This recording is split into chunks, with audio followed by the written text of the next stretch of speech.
All right, hello guys. My name is Ivan, and today we'll be talking about the Khabarovsk and how to play it properly. So, right at the start, we should look at the team members and how we should play according to the map. So the map we have right now is Trap, and I spawn near C. I don't like going C on Trap because those islands over here block a lot of my movement. So I like to move down towards B and A where I can support my team. All right, so let's get into game.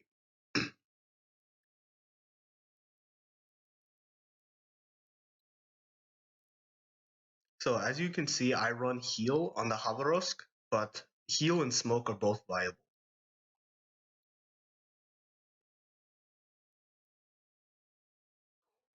So let's speed it up a bit, because for the first few minutes, nothing really happens.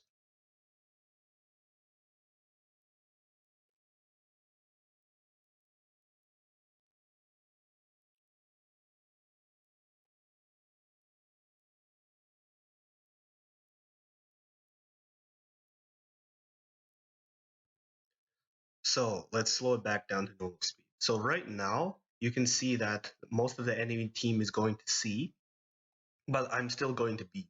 I know that with the Khabarovsk, that if I just stay in open water, I have a much higher chance of being able to survive and dodge their shells. I do not want to fight them in a place that it is not my advantage to. That is the same for all Russian DDs. You want to fight in an open area and keep your distance because you do not want to get close.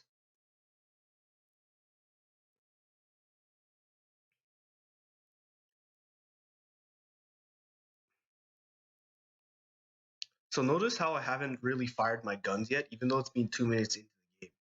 Khabarovsk, it is take patience to play, but there is always a right time to fire and not to fire.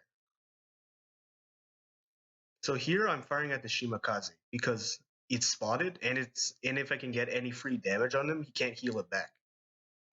I dropped some torpedoes in just for a deterrent against the Yugumo and the Shima, and possibly maybe if the Montana turns to his left, then I might hit him.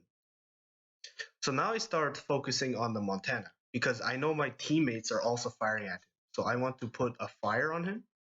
So maybe my teammates can also stick a fire on him after he damaged control party. So right now at 11 kilometers, I'm starting to get a little bit close, but it is unavoidable in the Khabarovsk because you only have 13.5 kilometer concealment.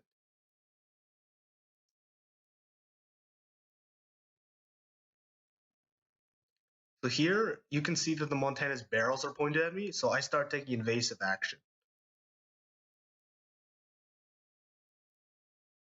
So there come the shells, and I wiggle back to the left because he anticipated that I'd keep turning right. So notice how my priority target is set to 3. That means most likely the Montana and the Yugumo and Shima are targeting.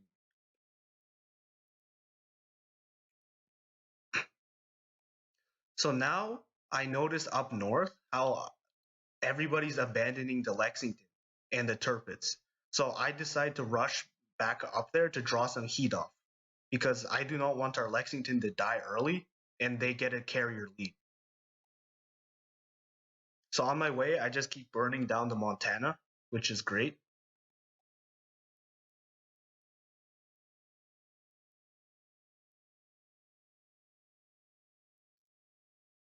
So I'm going to head north and draw pressure into our spawn so our team can control B, which would be very good.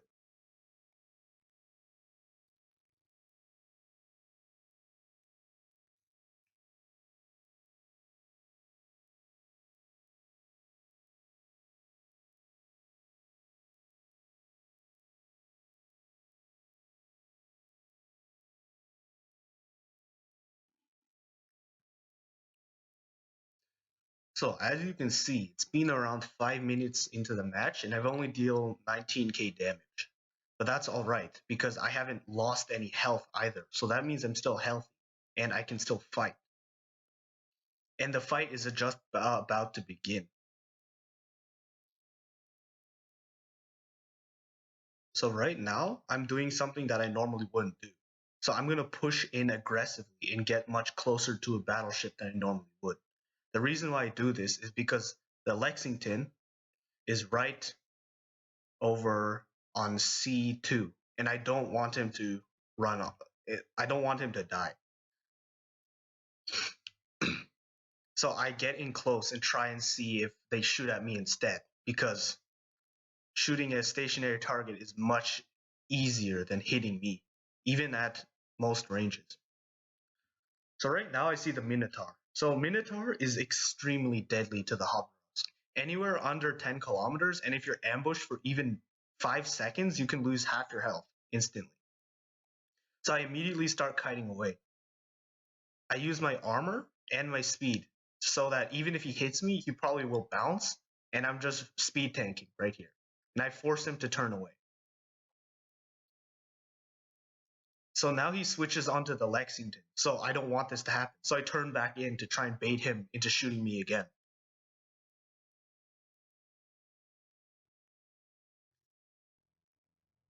So I got one priority target number. That means the Magi is shooting at or is aiming at me now. But the Magi seems to have switched off. They're preferring to shoot off the strike, the AFK Lexington first, it appears, because it's a much easier target. So here I'm trying to put as much damage into the Magi as I can before our Lexington goes down, because I want to flee after, and I want to see if I can damage him as much as possible. So the Amagi made a mistake and he damage controlled my first fire, which doesn't really make sense because now I can just light a ton of fires on him and burn him. So here I'm getting under 10 kilometers from a battleship. This is pretty risky, but I'm taking the risk in hopes that the Lexington actually moves. But as said earlier, he's actually AFK.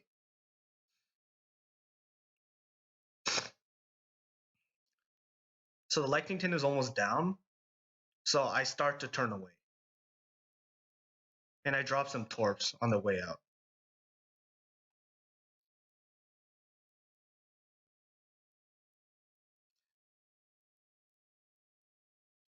So here he's aiming at me now. And I make a crucial mistake here. I turned too late because I did not anticipate the shot. And then I take a huge battleship pen. So that's one problem with the Khabarovsk. Your 50 millimeter plate means if a shell hits you and you're not broadside, very likely it will pen. And at that range, and with his good RNG, he could hit me for around 17k of my health. So that really hurt. But now I must keep running away and keep dodging.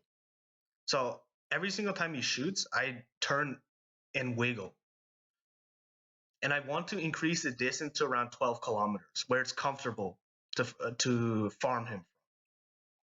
So the Minotaur isn't really a threat here, because I'm angled perfectly away from him, and I'm going pretty fast. I just need to focus on the Magi and his shots, because his shots can kill me if I don't pay attention again.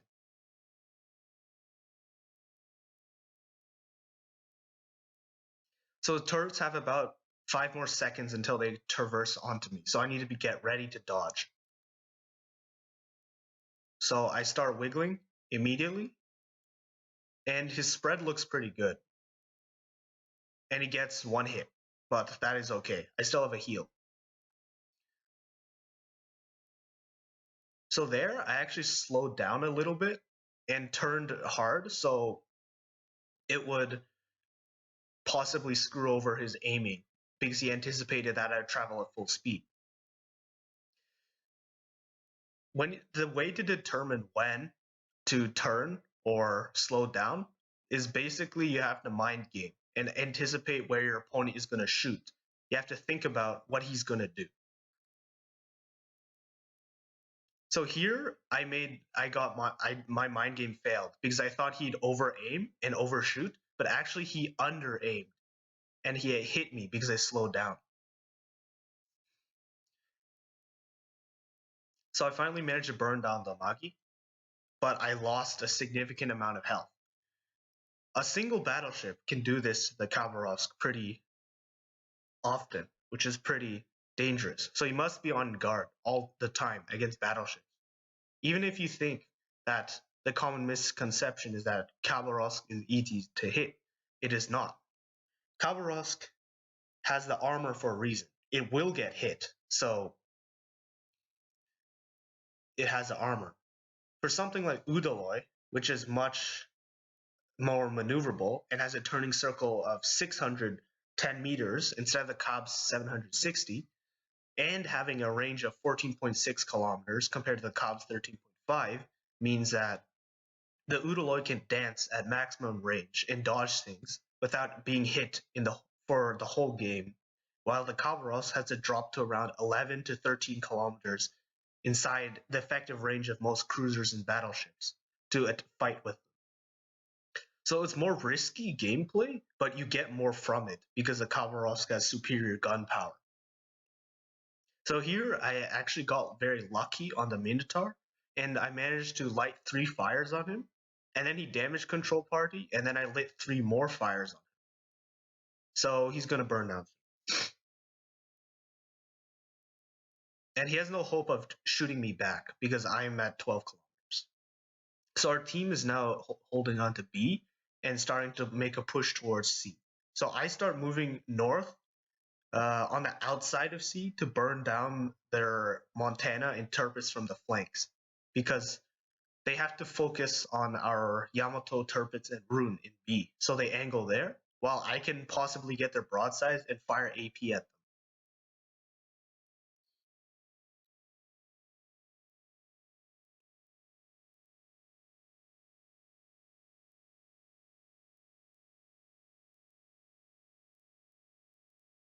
So our Turpitz goes down to the Shimakaze, who's south, and firing good flanking torps. But I don't worry about that because our team can just push north, and torping them is much harder now because the torps have to travel away from the center. So now I start harassing the Montana because any damage I put into the Montana will allow our teammates down in B to do better.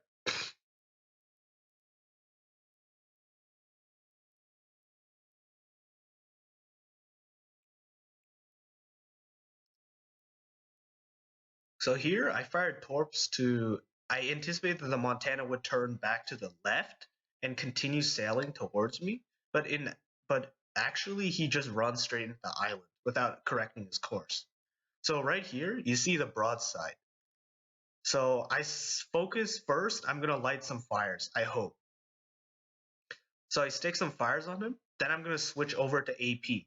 So Russian AP is actually quite potent at most ranges, even against battleships and cruisers. Like around 10 kilometers plus, you can probably land AP salvos that deal like 2k damage each salvo. And if you're lucky, you can deal up to 4,000 if the superstructure is not saturated yet. So that's a 1.5k salvo. That's another 1.5k salvo. That's a 2.3k, and this will kill him. So the AP is quite potent on the Khabarovsk. So you want to be able to use it when you need to, especially if you lit some fires on your target and they're giving broadside. You can use the AP to add additional damage onto your target.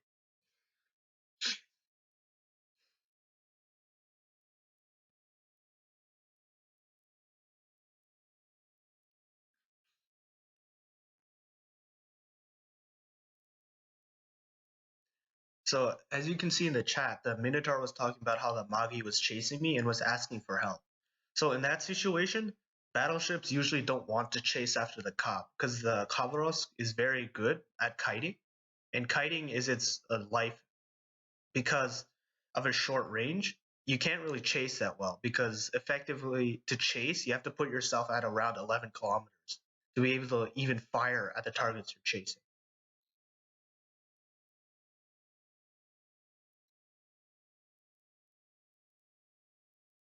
So I noticed the dive bombers, but I don't know what they're going to do. So I'm on guard for a strike soon.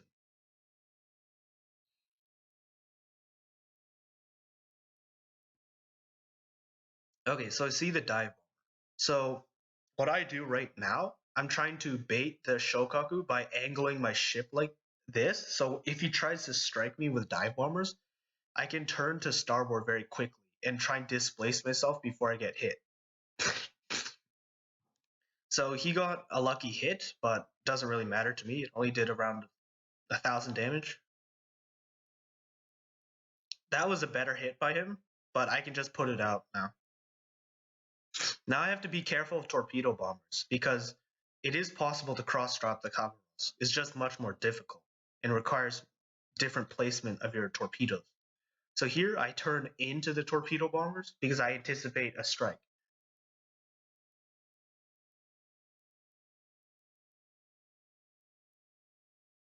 So here, once he splits his bomber group off, I turn towards the closer one.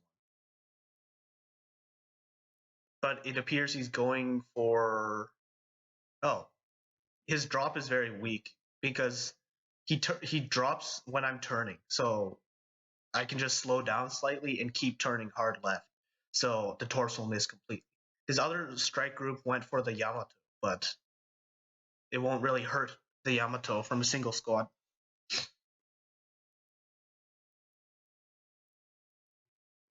So right now, I'm just looking for the Shokaku.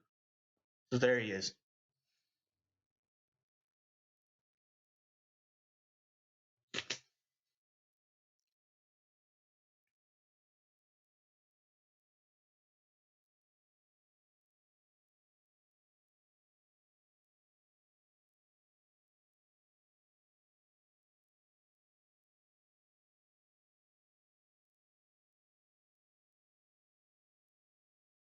So yeah, this part of the game isn't that interesting anymore, and it's just me burning down the Shokaku.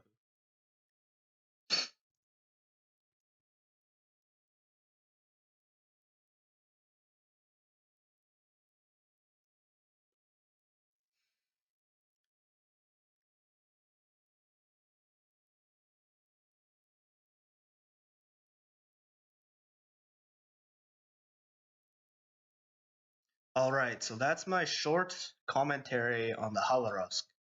I hope you enjoy it.